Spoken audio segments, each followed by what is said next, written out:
vai cercar o restante, porque suspeita-se que é um lugar de minério de boa qualidade. Então, assim, é aquela coisa. E anteontem teve uma reunião lá com os familiares, porque tem todas as associações, a Vale conseguiu separar. Não tem mais aquela coisa de uma família, de uma cidade solidária. Então, assim, uma associação disputa com a outra. Fala, já entendi. Então, assim, a disputa é muito acirrada, assim, os objetivos são diferentes, cada um quer alguma coisa e não estamos conseguindo acertar todo mundo para conversar. Gente, o nosso inimigo é a Vale. A Vale conseguiu fazer uma cisão nos diversos objetivos. A família fala assim, eu vou vender minha casa rápido, senão eu vou ser o último a sair. Eu não quero ser o último. Eu vou vender minha casa rápido, senão eu vou ser o último a sair. Hoje eu participei de uma reunião fechando, onde a Miriam Buit estava presente, não sei quem conhece, foi coordenadora da saúde mental de Belo Horizonte, e ela falou de um livro que ela leu essa semana, que se chama A Guerra Não Tem o Rosto de Mulher. Certo? Você conhece? Eu falei, eu vou comprar esse livro hoje, mas eu não tive tempo.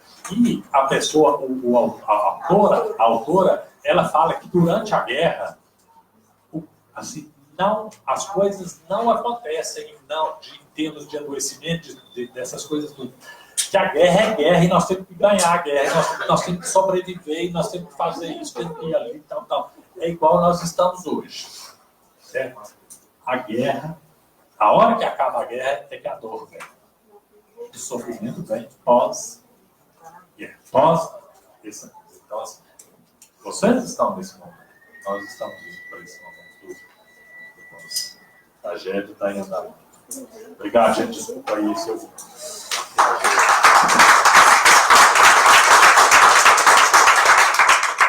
Muito obrigada, Rodrigo.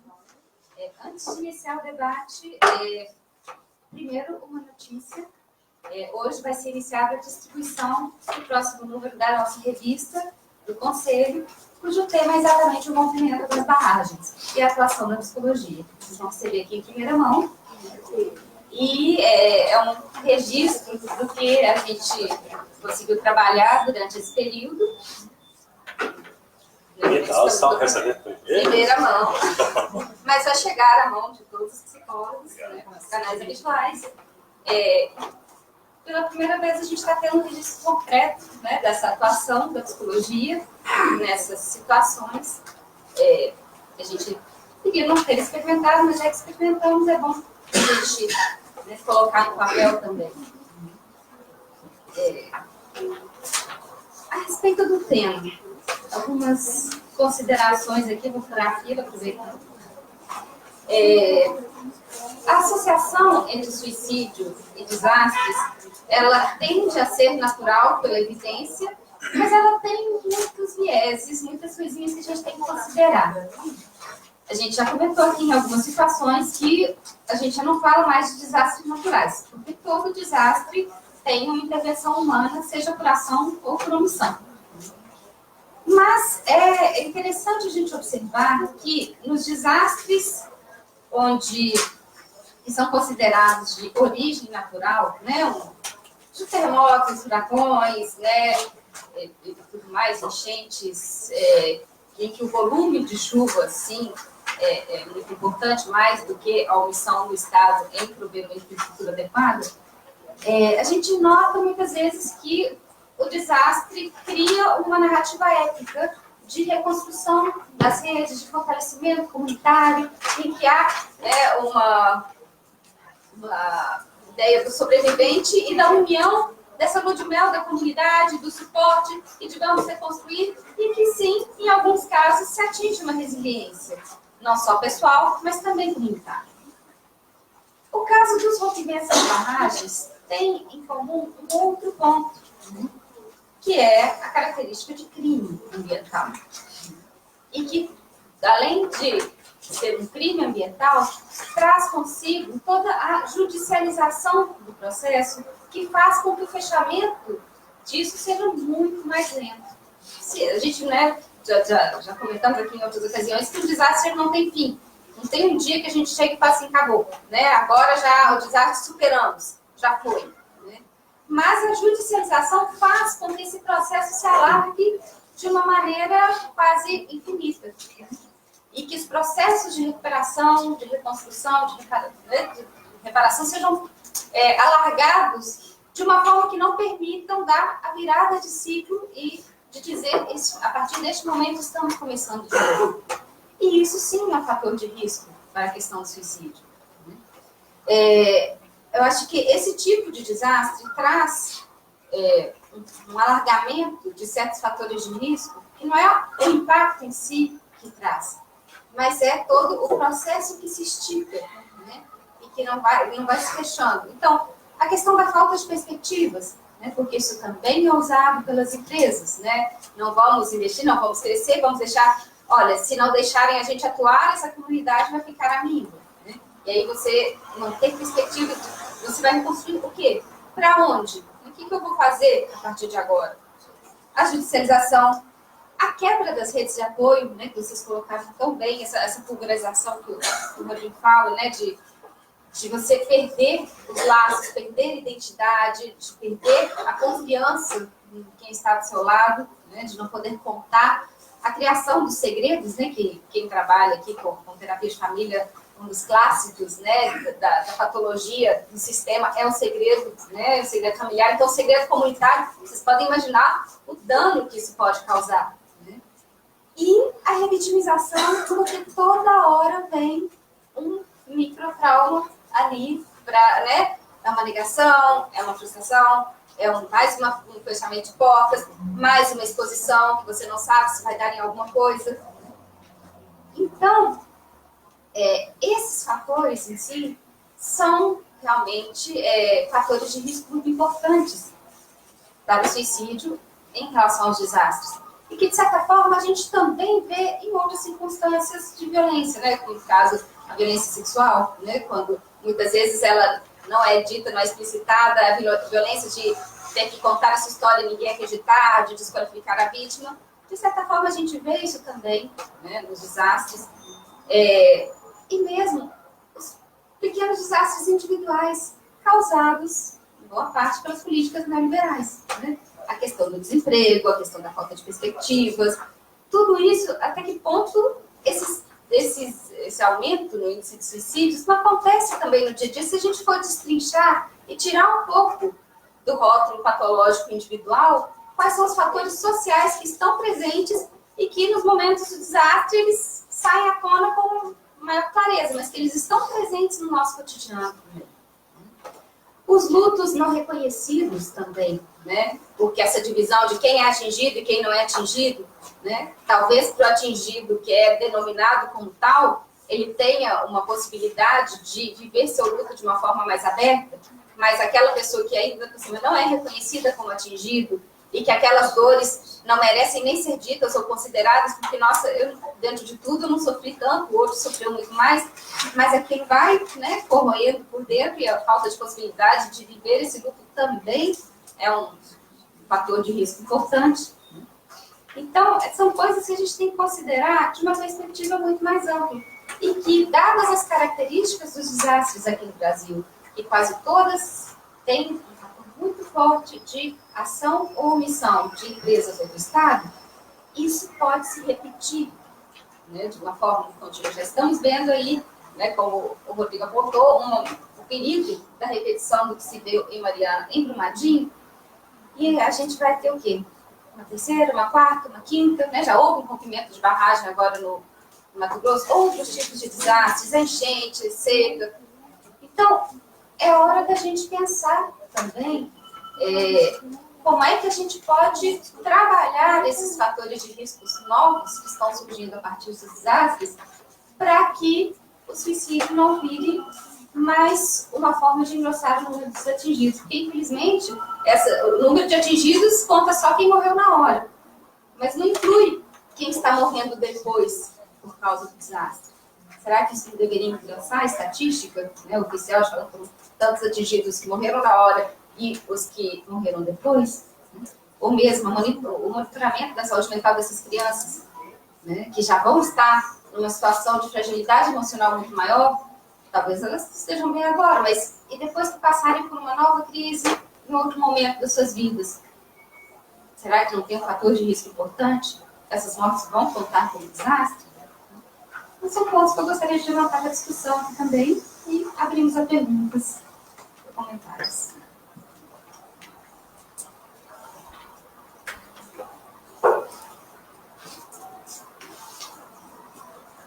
Boa noite, obrigada mesmo pelas exposições.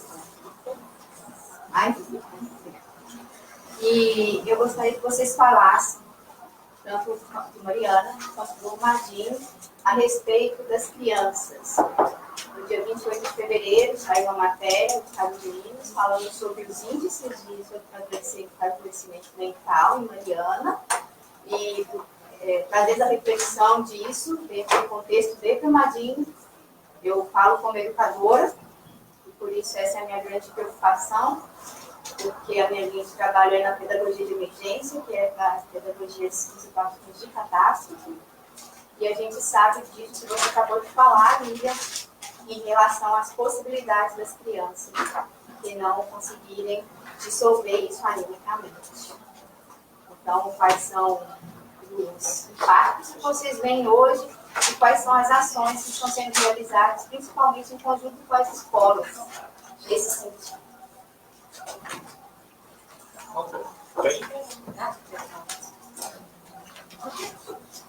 Boa noite, meu nome é Mário, na função eu sou engenheiro de segurança do trabalho, e eu até enviei para o CRP uma informação que no dia 16 do 10 a 18 do 10, haverá em Brasília um seminário internacional chamado Trabalho Seguro, que vão ser abordadas algumas situações de saúde mental.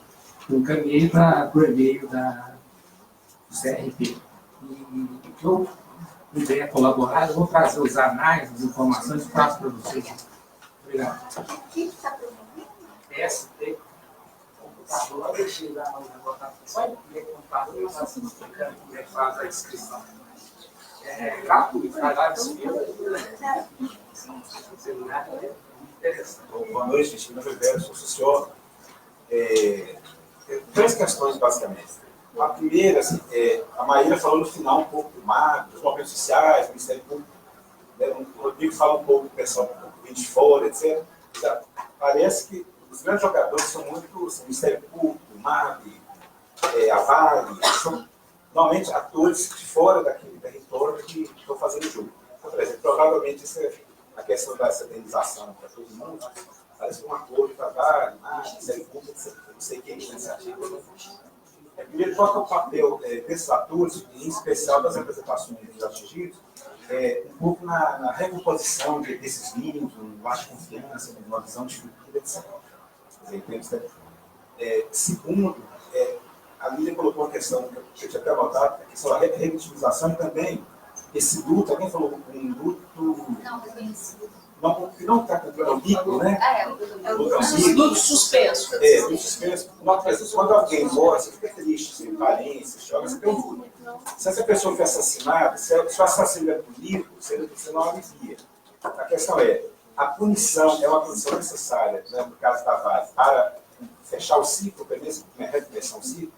E terceiro, vinculado a essas duas questões. Se isso é necessário, quer dizer, a questão da mineração dos municípios mineradores. Né? Tem uma dependência, uma relação também ambígua das pessoas com a mineração. Então, como que as mineradoras vão entrar nesse jogo? É possível sair do jogo? São essas três questões. Aí a gente vai fazer mais três. Isso. Sim, então.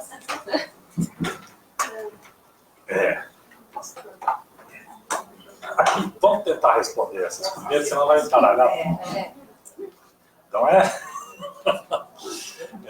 uma questão muito complexa. Primeiro, assim, Maíra, vou começar aqui com vocês. A questão das crianças, certo? Uma das grandes dificuldades, primeiro, porque a questão da saúde mental das crianças, ela não é tratada com o mesmo cuidado, com o mesmo carinho em termos de políticas públicas, como a saúde mental dos adultos. Os programas, eles vêm sempre com atraso, sempre sem o reconhecimento do sofrimento mental da criança.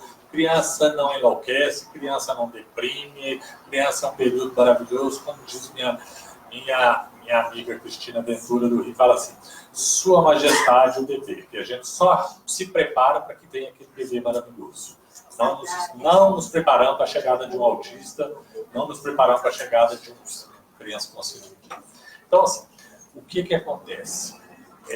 Sabíamos, naquele momento, por exemplo, nós tivemos que adiar início de aulas, retomada de aulas, nós tivemos que pensar em que todos os professores da cidade eram atingidos, gravemente atingidos, professores que perderam irmãos, perderam maridos, perderam pais na tragédia, e que iam receber 30, 40 crianças na sala de aula na semana seguinte. Então, assim, foi muito difícil pensar essas situações todas. Nós nos viramos assim, daquela maneira, o que era possível de momento. Por exemplo, nós colocamos... aí foi aquela coisa das contratações. Tinha 200 mil psicólogos que a Vale tinha contratado. Nós colocamos um profissional. As escolas pediram. O que elas pediram? Nós queremos que a mesma coisa que nós fizemos com o plantão. Estávamos lá. A escola falou: nós queremos que vocês estejam aqui. Então, estávamos lá. E só fomos sendo liberados, os profissionais das escolas, quando eles entendiam que a coisa estava fluindo. Então, teve um psicólogo em cada escola de plantão, porque os professores estavam recebendo muitas crianças órfãs. Nós tínhamos em janeiro, na retomada das aulas, nós tínhamos uma pequena escola que estava com 15 crianças órfãs. Hoje ela está com 26 crianças. Mas pensa bem, uma escola com 26 crianças órfãs. Como é que o professorado parece? Órfãos no mesmo dia, pela mesma causa. No mesmo dia, pela mesma causa. Então, essas coisas estão no nosso radar, nos debruçamos sobre a questão dos cuidados das crianças. Tem nos progressos.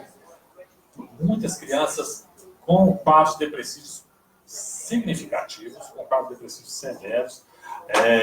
A Ana Paula estava falando ali agora de uma série de crianças que ela está recebendo, de como os sintomas estão evoluindo, passando dos primeiros momentos daquele estresse pós-trauma mesmo, de outros adoecimentos respiratórios, de pele, de tudo, porque as crianças estão... E hoje ela está com uma série de crianças com ecoprese, enurese, essas coisas assim, tem esse processo. Então, situações... Houve capacitação dos professores, sim. Pedagógicas? Fizemos. Pedagógicas? Mas tem uma questão muito interessante. As crianças, Precisa do microfone. as crianças na escola, elas estão em bom desenvolvimento escolar. Em casa, elas não estão dando toque. Quando elas É um estão ambiente na escola, mais... elas estão felizes. Escola segura, né? É um ambiente mais protegido, de segurança, coletivo, onde os amigos estão ali, então... As escolas não demandam o atendimento, o acompanhamento. A família demanda. Quando a gente chega para a escola para conversar, a escola avisa que está tudo bem. Assim, a criança está dando conta de estar ali. Quando ela chega em casa, é diferente. Precisa do microfone, porque senão o pessoal online... Você que deixou, não, tá? Você sabe que está deixando. Queria só fazer uma colocação. Eu trabalho como psicólogo escolar na rede privada do Brasil também. E aí, assim, igual que você disse, que as crianças têm Aproxima, as crianças têm na escola esse espaço, né, de acolhimento, né, de certa forma, né? Algumas escolas estão aí com profissionais de psicologia, mas há desdobramentos disso também no contexto escolar. Então, assim, hoje eu lido com alunos que realmente isso tem atravessado as questões deles, e aí vem muito dentro desse discurso que o Rodrigo traz, né, que podem ser questões que já são, que já estavam ali, que foram, que emergiram devido a um contexto, mas que já são questões próprias aí desses sujeitos. Mas acho que não deixa de atravessar. Com certeza, né? Nós não vamos ficar imunes, né? Ninguém está imune, né? Agora, a questão dos grandes jogadores, né, do Ministério Público, da Vale, são os grandes jogadores, realmente. Eu acho assim, que os grandes atores da situação deveria ser o poder público, deveria ser o SUS, no caso da saúde, assim, a vigilância sanitária, no caso do meio ambiente, essas coisas todas, mas, infelizmente, nós estamos no domínio do capital. Então, assim, a questão de que o governador do Estado, no primeiro dia que ele se manifesta com atraso, ele diz que a Vale é uma joia que tem que ser preservada, né? E assim, então ele já diz de onde ele fala e por quem ele fala, né? E hoje, tanto assim, que os familiares hoje eles se referem, o memorial vai estar lá com as 270 joias. Eles se referem aos familiares como joias. As nossas joias vão estar lá, porque joias são os falecidos, não a Vale, né? E algumas coisas, por exemplo, quem participou, quem esteve presente no momento, o poder. Nós tínhamos, por exemplo, equipes das zonas quentes, certo? O poder não a vigilância sanitária tinha que ir lá fazer a medição da contaminação da água 2 vezes por dia. Nós tínhamos que ir para os nossos postos de atendimento. Nós não tínhamos acesso. Há alguns dias a gente ficava a manhã inteira parada na barreira, porque não nos permitiam, porque o corpo de bombeiros, porque a Vale, nós não tínhamos credenciamento da Vale, então assim, nós não tínhamos acesso ao lugar onde nós íamos prestar cuidados em saúde. Mas muitas e muitas vezes mesmo. E sobre a questão do... Então assim, quem domina, nós temos os nossos projetos, nós fazemos a nossa programação, nós temos a linha de pensamento de cuidados do SUS, mas assim, é difícil sustentar isso, é muito difícil, porque o poder não está do nosso lado. E quando você fala da questão do luto, eu queria fazer um registro dessa coisa do luto amigo, registro que eu falei com alguém também, assim, de uma pessoa que eu estava atendendo, que eu tinha colhido, que ela falou comigo assim, falou do sofrimento, aquela dor insuportável de primeiro não receber, de não ter marido, ter sido encontrado, durou muitos dias, e ela falava, eu preciso fechar esse ciclo. Você falou do fechamento, eu preciso fechar o ciclo. E sem o corpo, para nós ocidentais, é muito difícil, né? Então, assim, e ela, ainda bem, depois um dia ela chegou super aliviada para mim e falou assim, encontraram meu marido, vou fazer o sepultamento. Mas foi um fragmento do corpo, uma parte do corpo. E ela fez o sepultamento, aliviada, falou, estou mais tranquila, estou aliviada, acho que agora eu consigo tocar minha vida. Daí alguns dias ela volta. Eu preciso sepultar meu marido. Não fechou. Não fecha. Tem um pedacinho do meu marido na minha vida.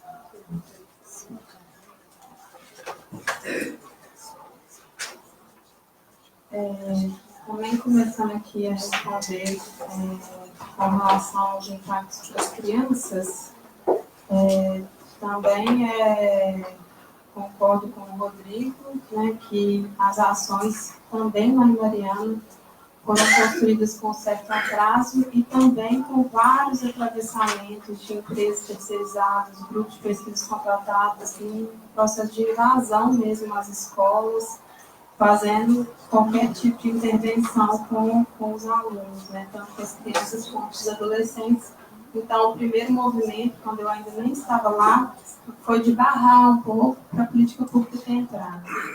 E até hoje a gente percebe isso como um desafio imenso. Assim, lá em Mariana, com a Fundação Renove, as várias terceirizadas que são responsáveis pelo diálogo, moradia, enfim, estão cotidianamente em contato com as escolas e muitas vezes são as figuras que a direção, as pedagogas acionam, por mais que a gente também esteja ali. Então, é um ambiente assim, que é muito invadido, né?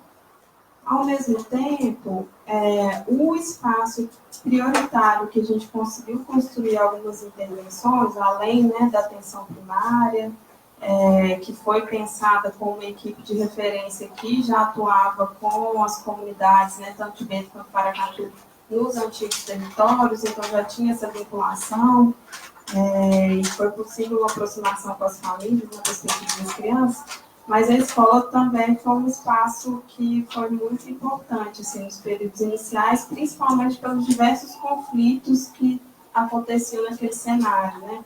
Porque como as escolas foram destruídas, a população estava deslocada, então eles tiveram que compartilhar o espaço físico de outras escolas e isso não foi tranquilo, até por essa relação ambígua, né, do município com a mineração e todo o processo de divisão dos atingidos deslocados, né, e os moradores de Mariana, principalmente os trabalhadores da mineração.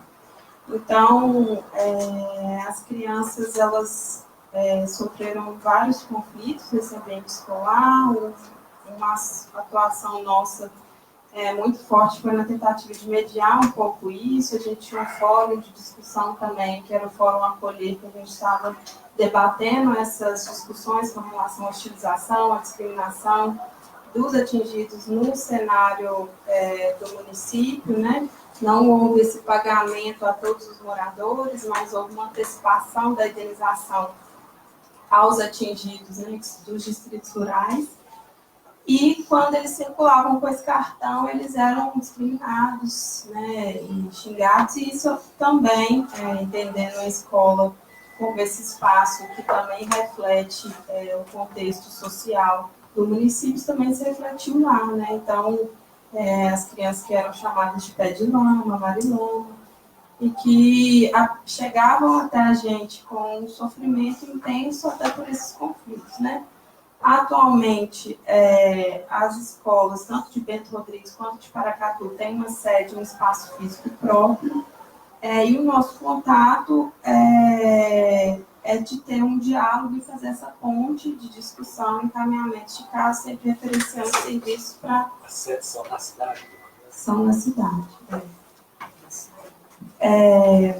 Pelo menos as escolas de ensino fundamental. De ensino médio, aí já entra a questão dos adolescentes, muitos não se adaptaram, porque no contexto rural, né, os alunos de Bento Rodrigues iam para Santa Rita Durão e o de Paracatu para Águas Claras, e eles não se adaptaram, alguns, né, adolescentes não se adaptaram às escolas de ensino médio, até porque eles não se encontravam, toda a questão de vínculo, e alguns optam ainda por voltar para as áreas rurais, e aí já é mais distante, e tem todo esse movimento.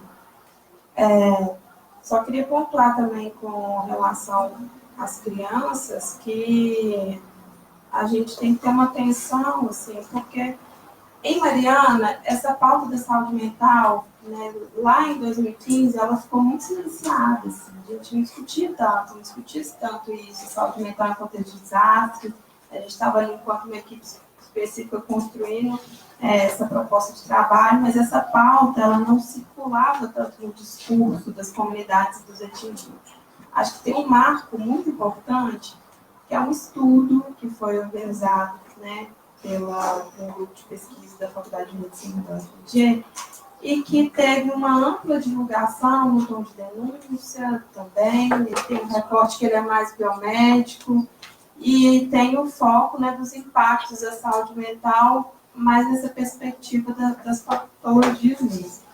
E com essa divulgação, né, eu não vou saber mais especificamente o número certinho, mas foi dito, né, que 83% das crianças apresentavam transtorno de estresse pós-traumático 2 anos depois, né, que foi realizado um tempo depois. E aí isso teve uma repercussão muito grande lá, e não são esses números que a gente identifica no cotidiano nosso de trabalho com as crianças que se apresentam até a gente.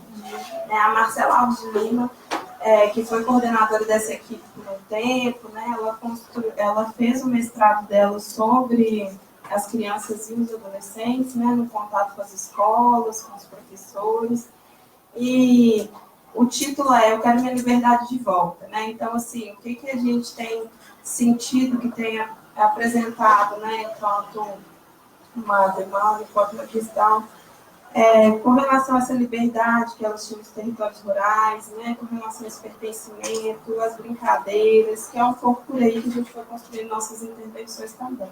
Claro que tem alguns casos, né, com sintomas de estresse,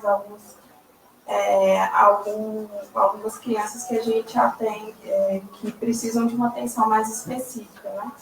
Mas as escolas foram cenários dessas intervenções, dessa equipe de saúde mental, mas nessa perspectiva do brincar, né, dessa socialização, e também uma aproximação, né, com os professores e a direção para encaminhamento de alguns casos mais sensíveis, né, mais delicados.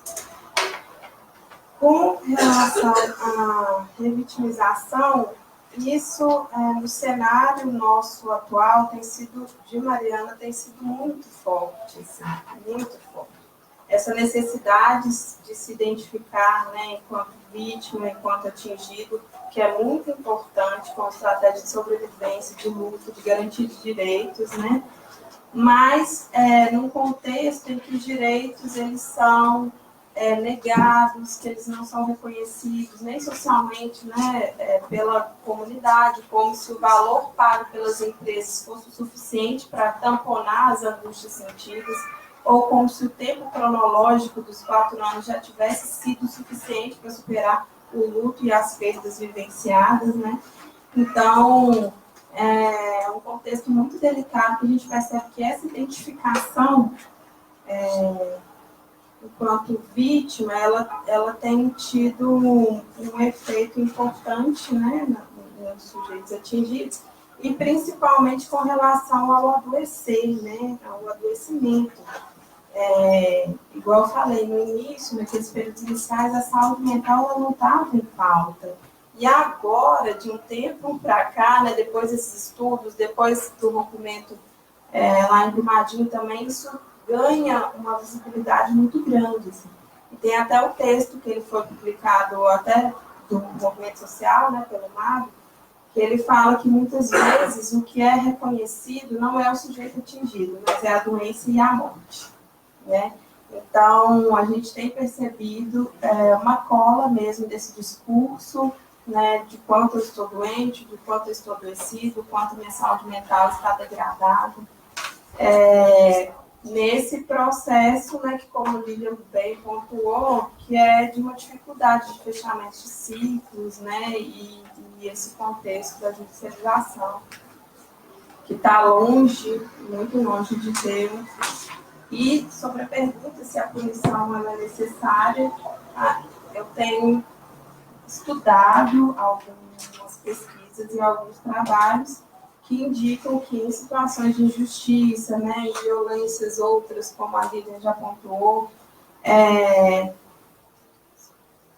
essa punição ela tem um efeito psíquico diferente dos sujeitos, né? Ela tem uma importância. E eu lembro muito bem de uma das reuniões que eu participei, bem lá no início, porque a gente estava fazendo uma roda de conversa justamente sobre as hostilizações e a discriminação que as comunidades estavam sentindo na cidade. E dentre as falas, né, me fez lembrar com a sua pergunta, uma de que eles falavam assim, o que a gente mais gostaria é de ouvir um pedido de desculpas, né, da própria empresa, né, dos representantes, e isso a gente nunca ouviu. E é o que me marcou assim, nesse encontro e que é muito forte nesse contexto, né?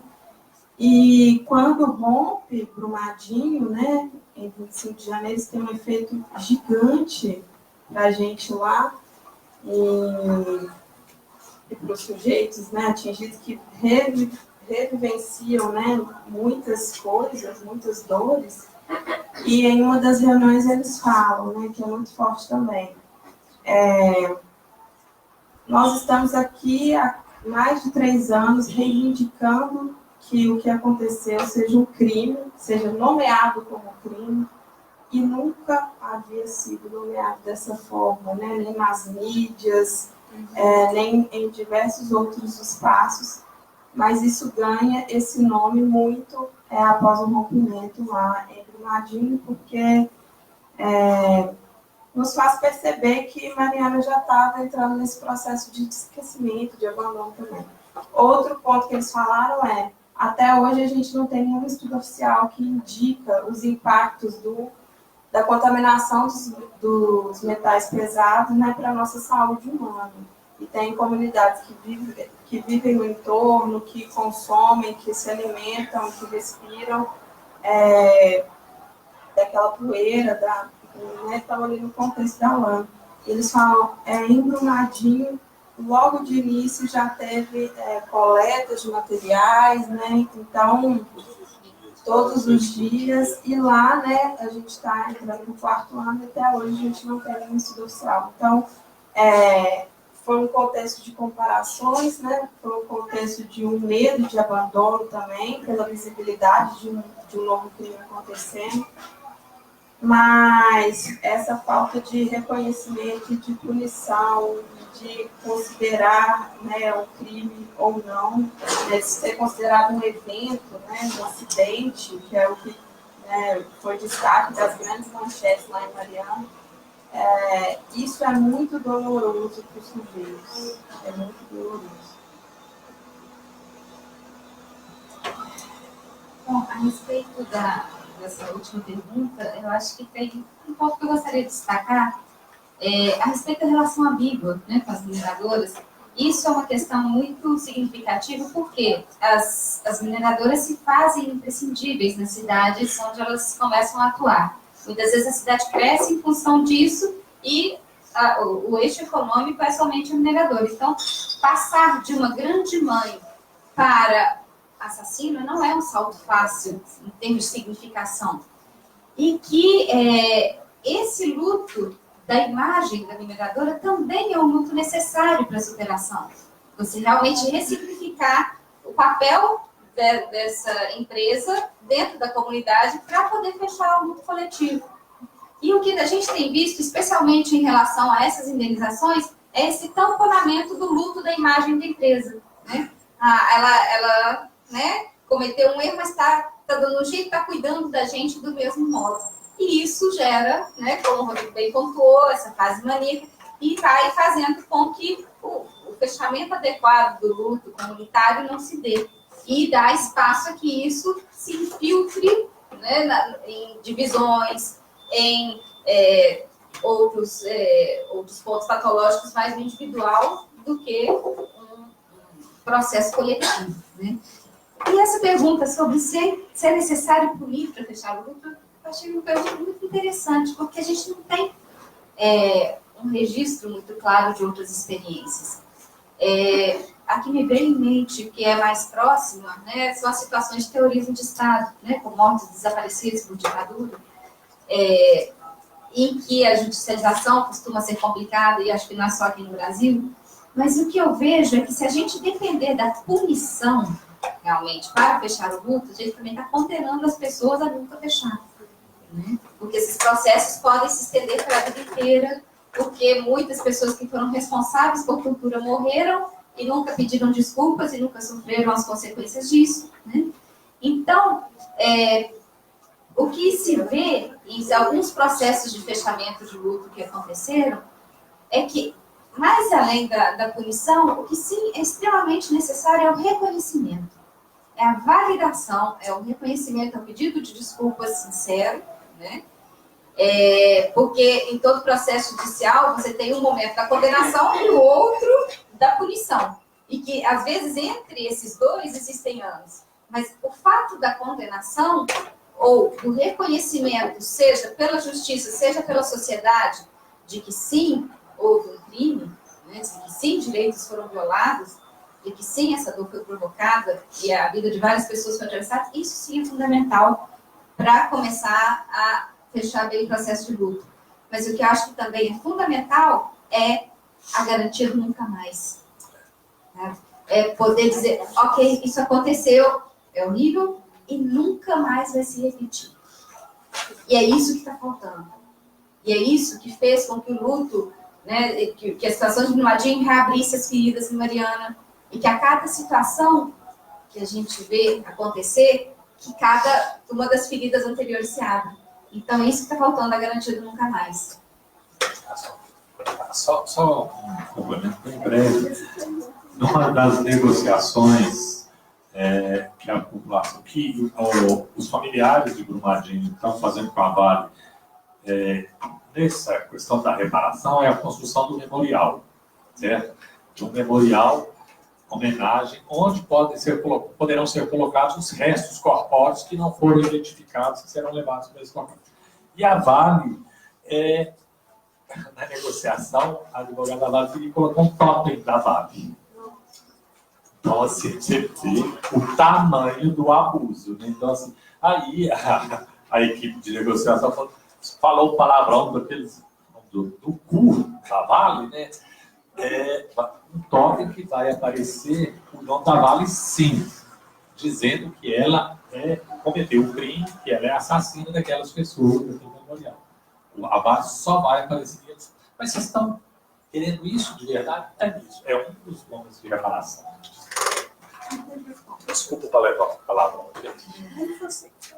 Abrimos aqui mais uma rodada. Eu queria abrir com uma pergunta que veio da internet.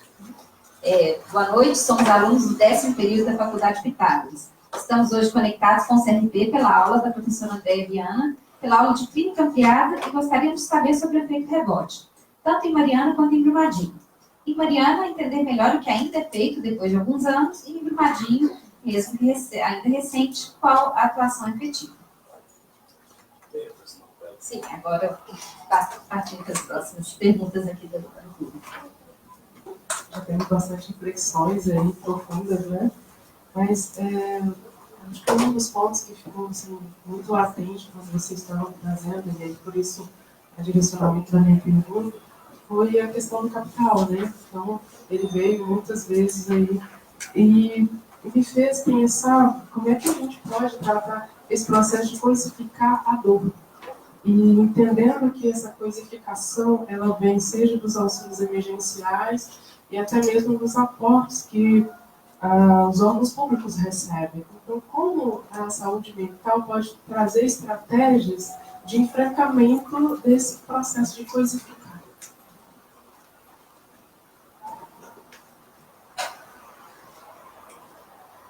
Primeiramente, eu gostaria de parabenizar a banca, trazendo tantas reflexões, tantas informações e tantas reflexões. Acho que a gente poderia ficar aqui, né, vários dias. Mas eu gostaria de fazer algumas pontuações. Primeiro, a reparação, mais do que reparação, é ressignificação. E uma coisa muito não se fecha. A gente aprende a conviver com ele. E é aprendizado contínuo. Sempre que tiver uma outra situação semelhante, aquela ferida vai se abrir. A qualidade o que vai acontecer quando ele se reabrir, vai estar diretamente relacionado com como é que eu estou cuidando dessa ferida agora. Né? E eu acho que a gente já comentou sobre isso, né, Rodrigo?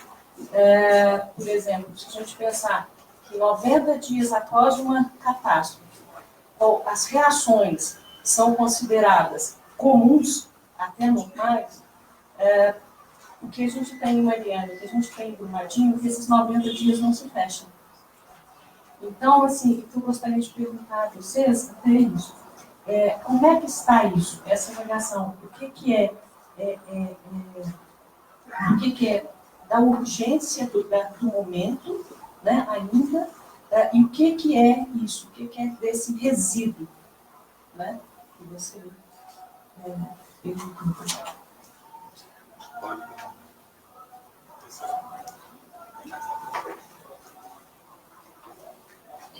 Só antes de passar a palavra, eu queria registrar aqui a alegria de ver a participação dos alunos, né, através do virtual, né? Acho que é uma oportunidade muito bacana, muito bem-vindos, né? Que bom que está acontecendo essa aproximação, né, do Conselho com as universidades e que os estudantes já estejam aqui dentro, né? Que bom. Sejam bem-vindos.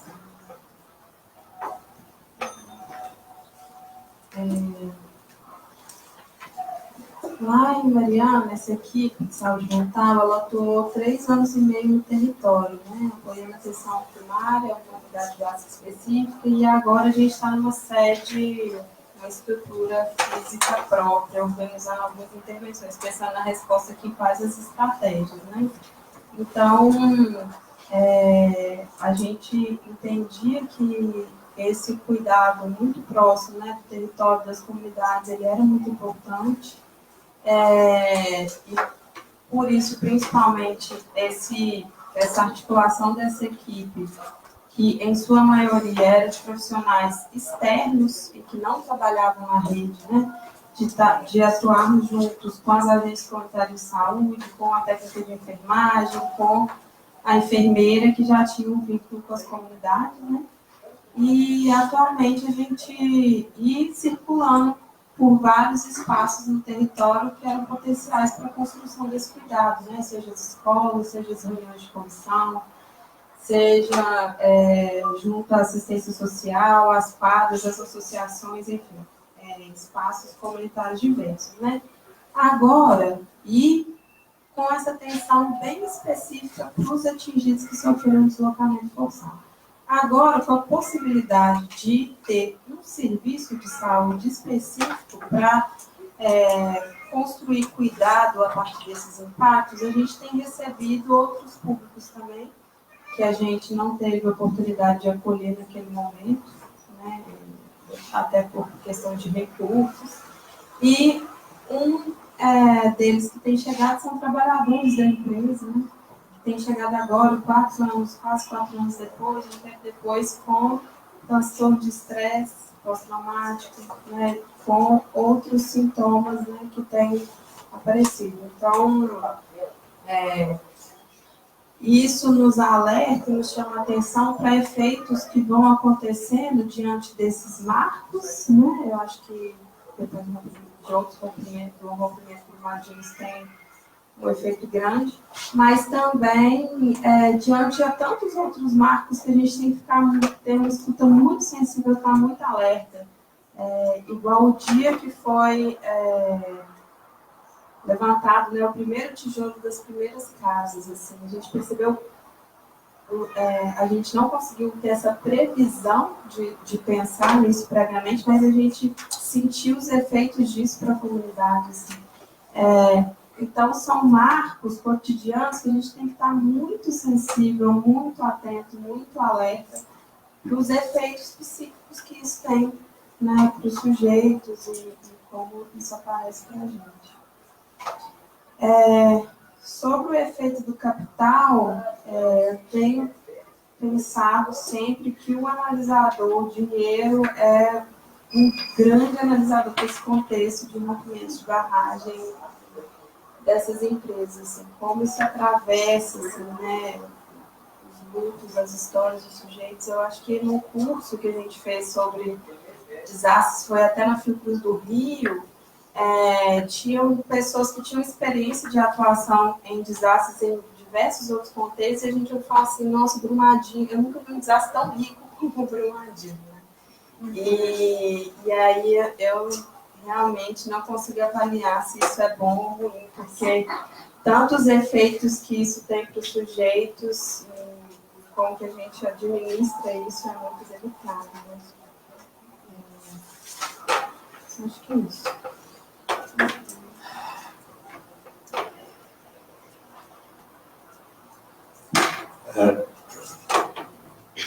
Alô, pessoal da escola Harvard, né? Estratégias.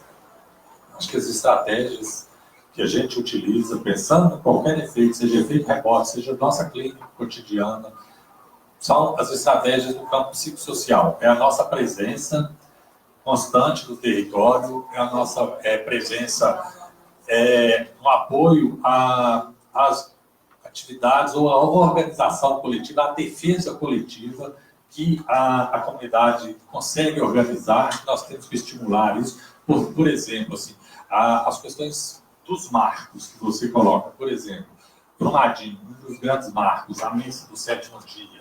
Então, um grande marco. Por quê? Porque nós não tínhamos corpos ainda. Então, assim, como se celebra um momento de uma missa de 7º dia onde você não tem os corpos? Então, assim, são coisas que você tem que estar presente, que você tem que estar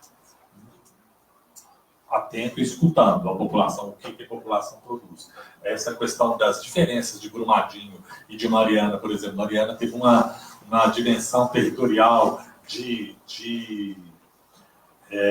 ecológica, dessas coisas muito maior. Brumadinho teve uma questão de perdas humanas e essas coisas. E eu não sei como eu disse que a Vale aprendeu, então vem a questão do capital, por exemplo, imediatamente, antes de qualquer negociação, a Vale anuncia que vai dar, antes de iniciar negociação, R$100 mil para cada família de pessoa falecida. Ou seja, ela lida de outra forma. Ela inaugura as conversas com R$100 mil para todo mundo.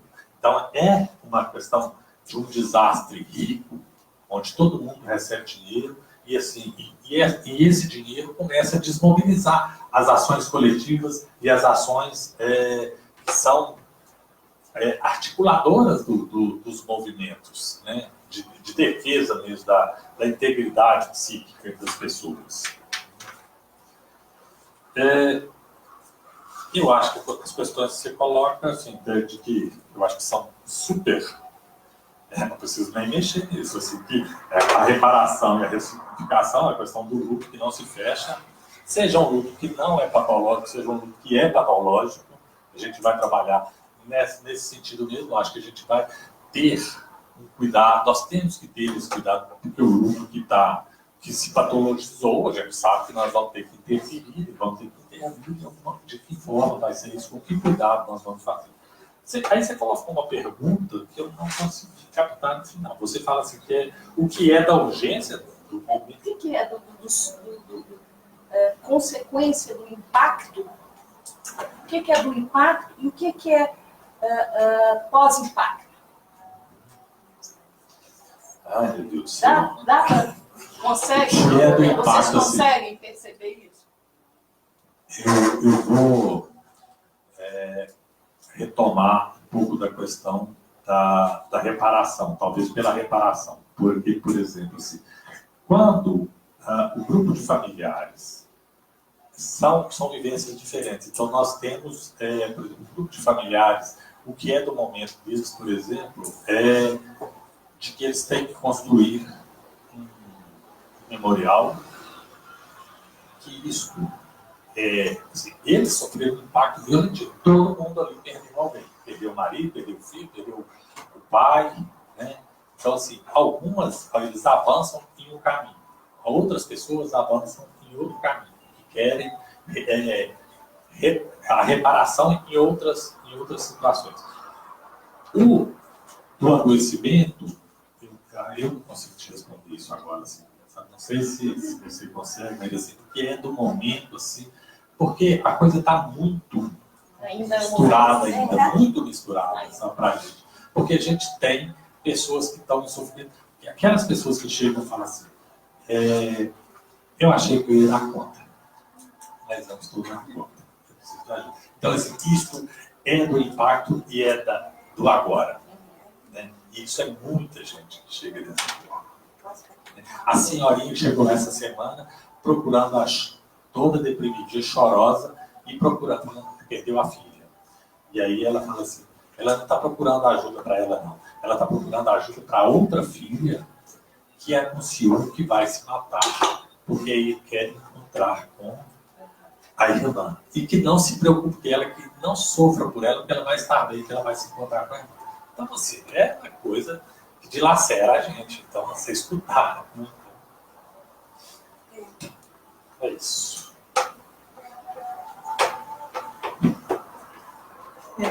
Acho que o que a gente tem pensado é que os efeitos eles não acompanham esse tempo cronológico, né? Muita coisa vai e volta. E o que a gente tem percebido que tem, né, assim, claro, pessoas com sofrimento psíquico anterior que tem uma intensificação, né, com os rompimentos que se seguem desde então. Mas, só para exemplificar, assim, o cotidiano das situações que têm aparecido para a gente em Mariana, assim, conflitos familiares intensos e violências entre intrafamiliares com sujeitos que agora que precisam desenhar casa, esse reassentamento, uma pessoa quer ir, a outra pessoa não quer. Então, essas divisões familiares, vários conflitos intensos por questões financeiras, né? Tanto com relação às indenizações, famílias, sujeitos que surgem depois de tanto tempo, né, para buscar heranças e que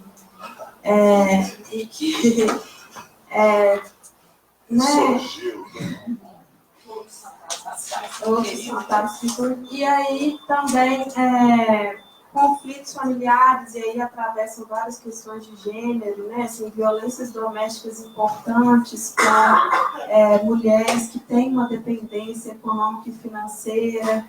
E a gente tem que intervir nisso, né, com muita delicadeza, junto com a assessoria, né, junto com as outras instituições, porque o cartão vem em nome do chefe de família e a esposa não recebe nada e não tem condição de sair, né, daquele contexto do domicílio, e que um filho está em sofrimento intenso, de ação suicida importante, está naquele cenário de violência de riscos. Também separações, né, a gente teve contextos de separações, e como a empresa, né, que faz o aluguel das moradias, e em determinado período não aceitar os novos núcleos, como se a vida, né, agora quase 4 anos depois, estivesse parada e não sofresse todas as mudanças, né, de 2015 para cá. Então, um senhor que ficou em situação de rua por um tempo, depois de uma separação, porque não tinha para onde ir, né? E foi uma luta muito grande para que esses novos núcleos, né, fossem reconhecidos, né, e pensados, inclusive para o reassentamento, porque as estruturas das novas casas, né, da comunidade, ela vai ser completamente diferente. Então, assim, são tantas questões que nos surpreendem cotidianamente, assim, então esses sofrimentos, esses sintomas, eles são atravessados por tantas manifestações desse contexto social, que envolve dinheiro, que envolve relação com a empresa, que envolve, né, essa dependência financeira, então está muito interligado, assim. Eu acho que a gente coloca o desastre como um ciclo, mas por uma questão pedagógica, porque não existe essa linearidade, não existe fechamento, né? Então, o sofrimento emocional, ele tem um quê de terremoto, que tem réplicas, né? E réplicas inesperadas, e você não sabe até que ponto aquela já é uma réplica ou é uma antecipação do próximo terremoto, né?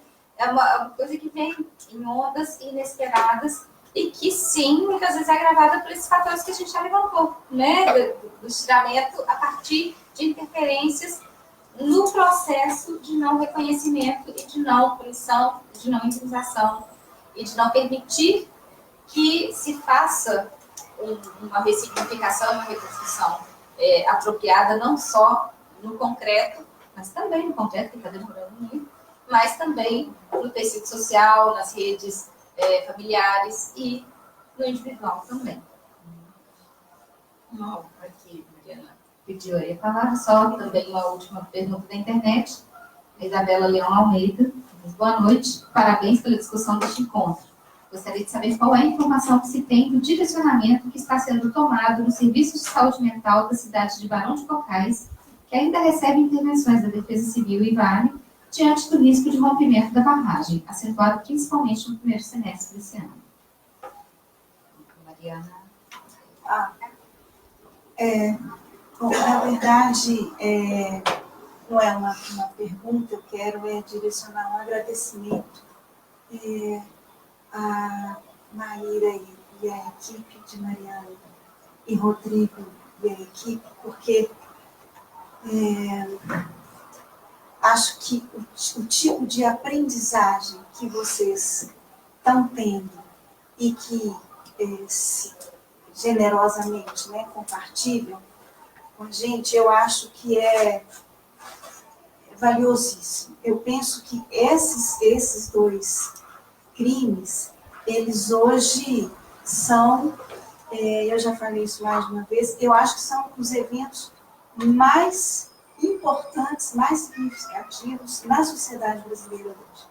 Tem um outro evento que também eu acho que se compara, que é o que nós estamos vivendo aí em relação a Lava Jato e Vaza Jato.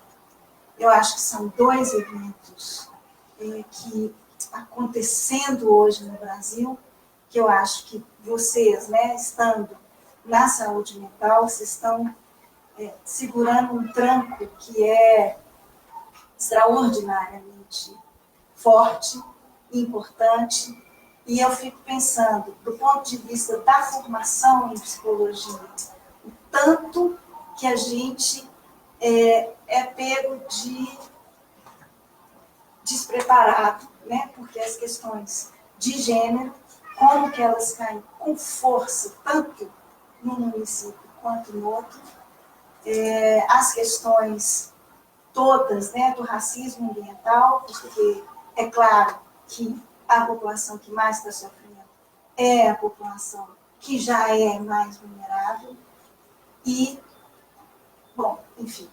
Então, como que a psicologia é tão legal ver Faculdade de Pitágoras aí, espero que haja outras. Eu tenho notícia que o pessoal lá de Teófilo Otoni tem acompanhado, não sei se está hoje, mas assim, do ponto de vista da formação, porque a gente também não basta, e o Rodrigo fala isso, não basta ser psicólogo, não é isso. Nós temos que ter uma lógica de trabalho também, não vamos esquecer a palavrinha-chave, antimanicomial. Nós não estamos mais podendo patologizar e trazer para um paradigma que, além da pessoa já estar doente, o diagnóstico, né, ele paralisa. Então, eu acho que, assim, cada dia que eu ouço vocês, eu fico mais agradecida pela ajuda que vocês estão dando ao campo da psicologia, a nós, mineiros, e espero muito o dia que a gente vai ver a rede da psicologia dos municípios mineradores. Queria muito que a gente desse conta de pensar isso, porque o pessoal de Cocais, o pessoal de Macacos, o pessoal de Congonhas, de Conceição do Mato Dentro, Tatiaia do Sul, e mais, e mais, e mais, eles estão lá ainda também sozinhos, né? Então, obrigada. Pela questão aí de obrigado, Daniela. Gente, eu agradeço. É uma luta árdua de todos nós, da rede psicossocial. Sobre o Barão de Cocais, eu quero falar um pouquinho, bem breve, sobre a minha colega da Alice. Estivemos lá, né, numa conversa com a rede da micro-região, e, assim, é uma coisa que nós fomos num momento muito difícil, muito ruim, de Barão de Cocais, onde estava na iminência, eles estavam anunciando que vai cair no domingo, e nós fomos lá na quinta-feira, alguma coisa assim, para fazer uma conversa com a rede, porque eles estavam muito angustiados, muito. A rede de saúde mental, a rede de saúde, a dentista chegou e falou assim, eu não tenho coragem de iniciar um procedimento. Como que eu vou iniciar um procedimento? Pode tocar sirene, pode passar o carro na porta aqui da unidade básica de saúde, onde está o consultório, e eu tenho que sair correndo, o paciente está anestesiado, e não tem jeito. Então, a cidade toda pintada, a rota da lama toda pintada, a cidade, os carros passando, o carro que vai anunciar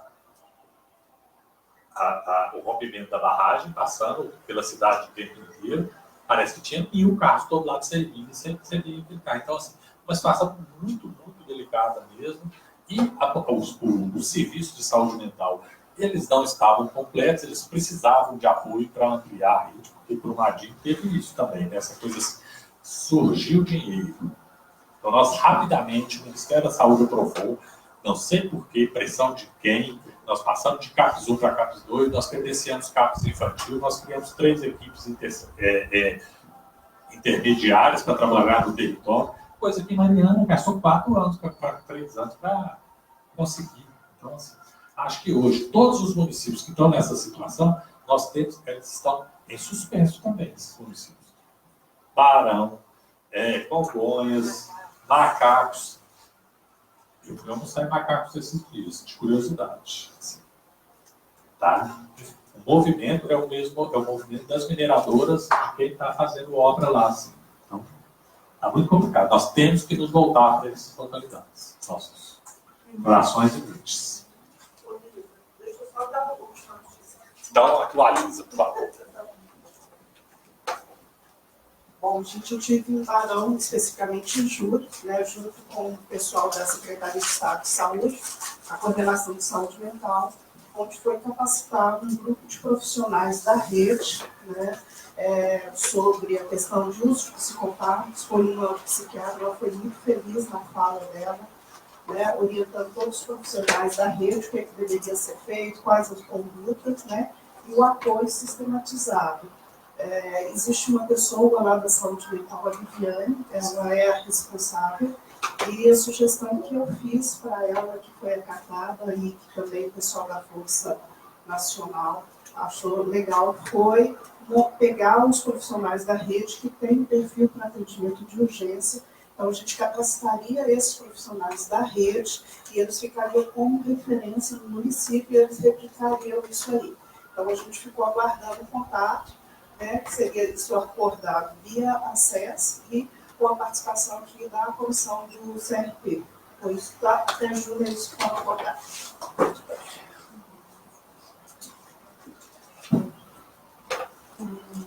Primeiro, agradecer a Mariana também.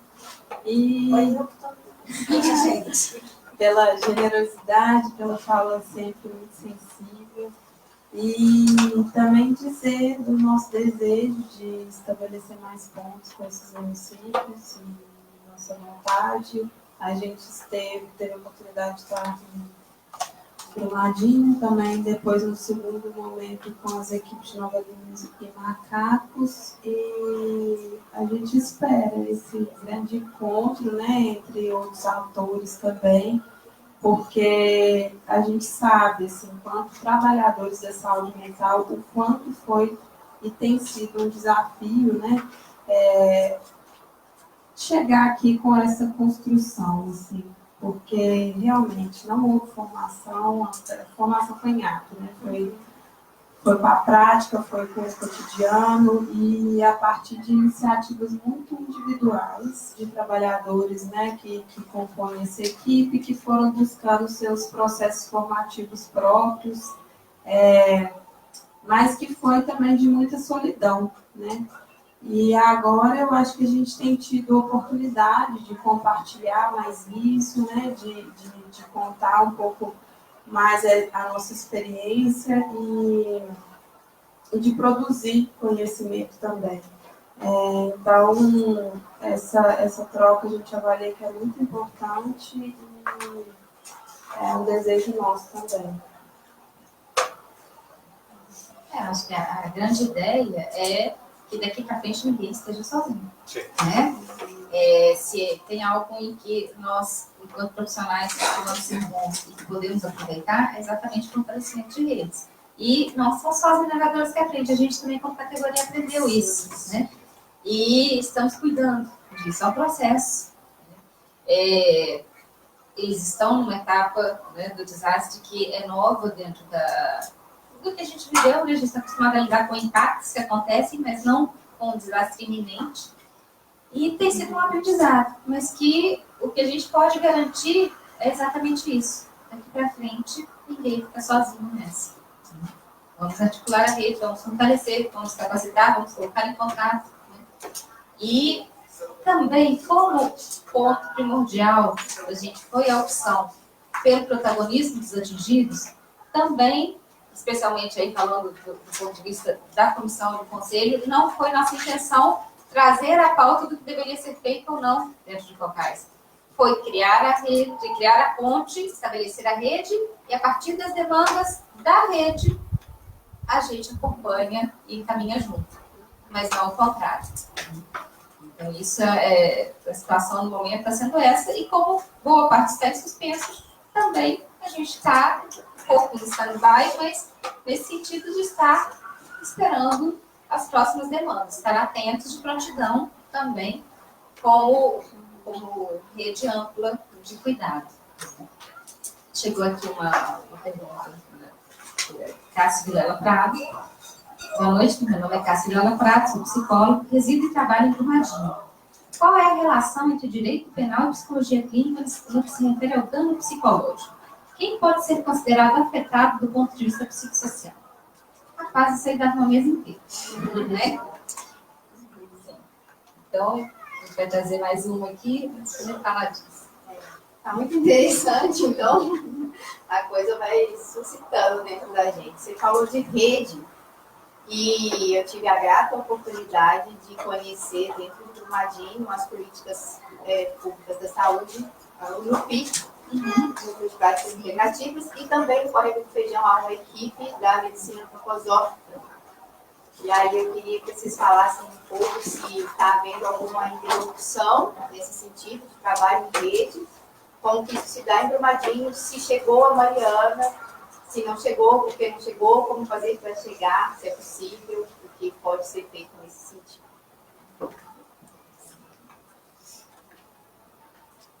Um dos primeiros pontos dentro de Brumadinho foi exatamente os maiores desafios foi articular a rede, né?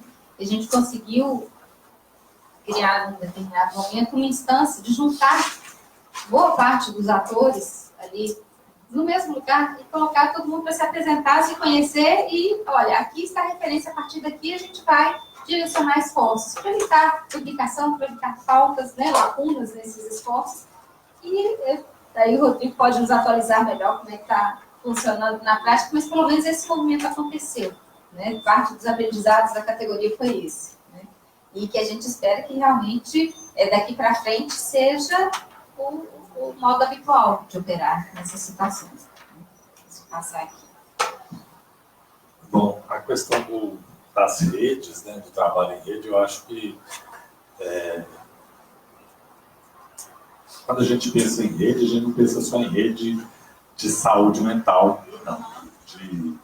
A gente vai trabalhar, porque se você pensar que os grandes setores que foram acionados o tempo inteiro, né, neste crime da Vale em Brumadinho, que eu faço, a vigilância sanitária, a vigilância sanitária, a vigilância epidemiológica, a saúde mental e a atenção primária.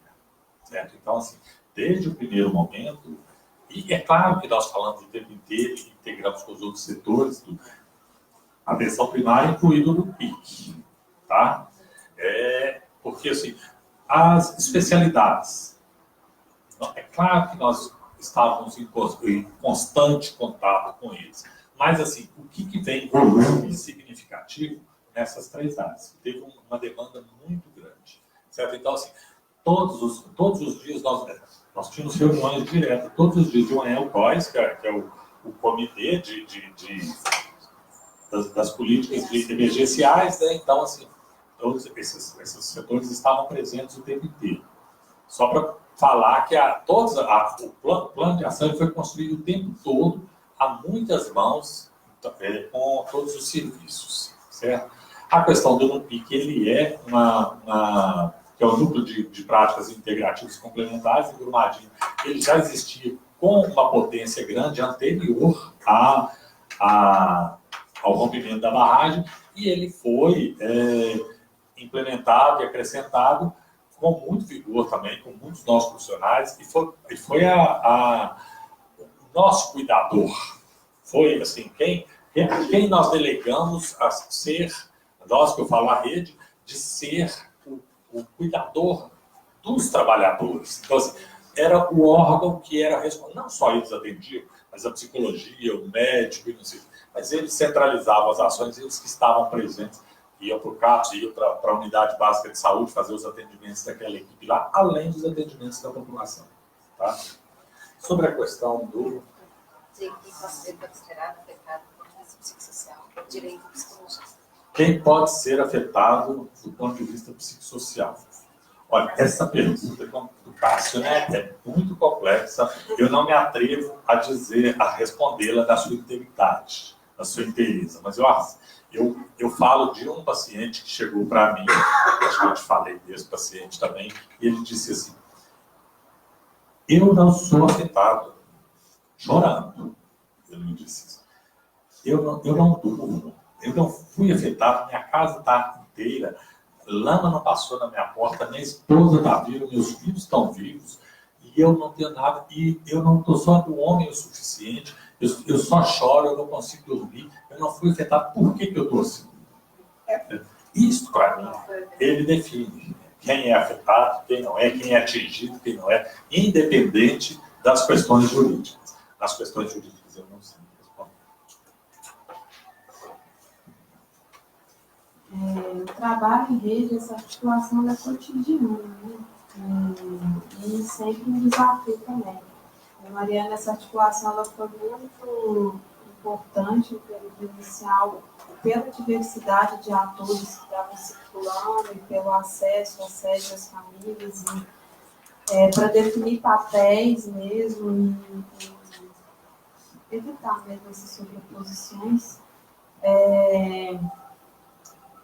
E o Conviver, né, assim, essa equipe, por a gente não ter tido um espaço físico próprio, a gente se organizou de forma territorial, assim, também, como articuladores também dessa rede, né, uma rede que também foi afetada, né, principalmente se a gente pensa que as unidades básicas de saúde foram destruídas, né, assim, com o histórico clínico dos pacientes, né, e a atenção primária ela precisou ser repensada e novos cadastros e formulários, né, precisaram ser recuperados. Nesse sentido, foi muito potente os profissionais que já atuavam lá, né, e as ACS mesmo contam, assim, as abordagens ainda nos hotéis, elas falavam, assim, só de olhar a gente já sabia o que estava acontecendo, qual o sentido, qual a medicação que tomava e o que precisava naquele momento. Então,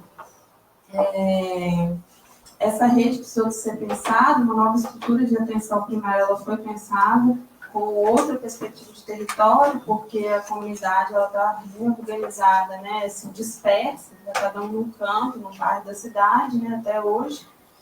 Então, isso teve que ser reestruturado. A gente tinha um furo, a gente tem, né, no município um furo de cobertura de estratégia de saúde da família, principalmente na região central. Então, por isso foi pensada, né, nessa organização dessa equipe de saúde da família, né, específica para os atingidos que foram deslocados, que foi organizada num ambiente, né, num local provisório, e quase um ano depois ganhou a estrutura de uma unidade básica de saúde, e também essa equipe apoiadora, né, de saúde mental, pensando que seria importante esse acompanhamento mais cuidadoso, esse acompanhamento específico, esse acompanhamento longitudinal para as pessoas que ir num único local, né, central, e não fragmentado, porque, né, se as comunidades acessassem as unidades de referência no território, corria-se o risco de que essa dimensão, né,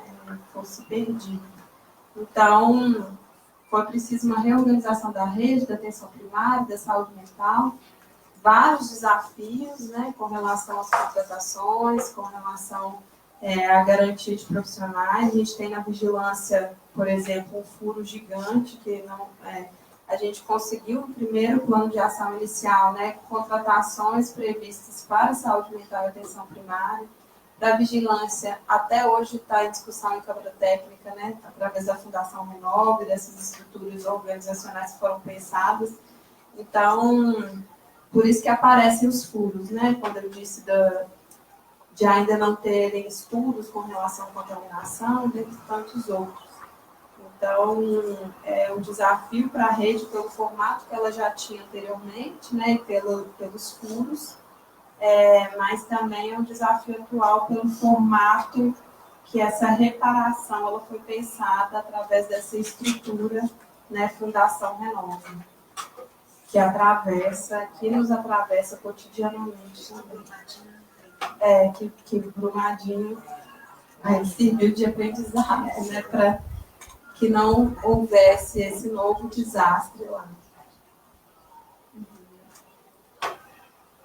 Bom, a respeito aqui da pergunta sobre a relação entre direito penal e psicologia clínica, realmente é uma questão que está em construção, está em aberto, a gente não tem uma resposta fechada para isso, e com o agravante de que a gente já explorou bastante o tempo que a gente tinha aqui, né? Então, realmente, não vamos ter como abordar essa questão com a profundidade que ela merece. Eu realmente acho que é um bom tema para uma próxima mesa, né?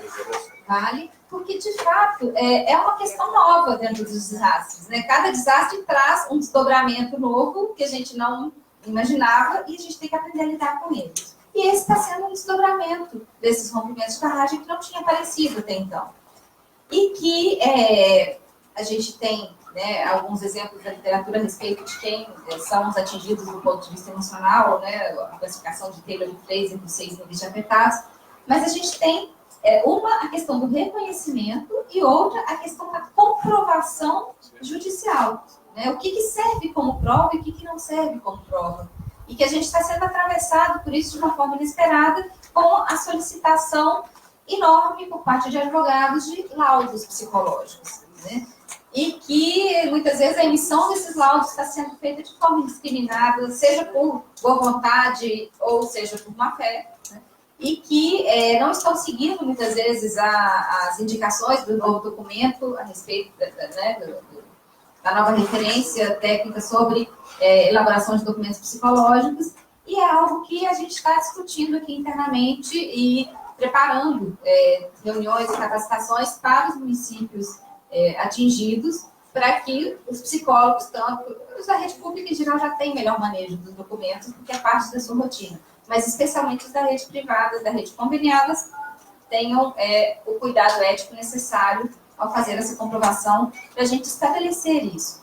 Uma das coisas que o desastre de Mariana trouxe, né, que tem sido um aprendizado na construção, é a questão das assessorias técnicas, né, da parceria, né, de Defensoria Pública, de Ministério Público com a psicologia, e acho que a partir daí a gente vai poder construir uma nova referência, já que socialmente o sofrimento mental em situação de desastre está sendo mais reconhecido, que a gente possa passar disso para uma comprovação judicial que seja efetiva e que não seja mais uma revitimização das pessoas afetadas, né? Mas esse, então, a gente vai guardar para uma próxima mesa, porque é um tema que merece muito mais profundidade. Bom, dado o avançado da hora, né, a gente encerra a discussão de hoje, não encerra o assunto, né? E eu aproveito aqui para convidar vocês para acompanhar a programação dos Psicologia em Foco no mês de outubro. Na próxima quarta-feira, dia 9, teremos o tema Proteção Socioassistencial em Contextos de Desigualdade, Diálogo sobre o Direito à Moradia. Dia 16 de outubro, o acesso e permanência de estudantes das classes populares no ensino superior. Dia 23 de outubro, o empobrecimento material e psíquico, desafios do trabalho na contemporaneidade. E dia 30 de outubro, a avaliação psicológica, instrumento a serviço do atleta. Lembrando que o Psicologia em Foco acontece sempre às quartas-feiras, às 19 horas, e conta com transmissão online. De todo jeito, a programação se encontra no site do CNP. Muito obrigada a todos pela presença e continuaremos o debate em outra ocasião. Muito obrigada.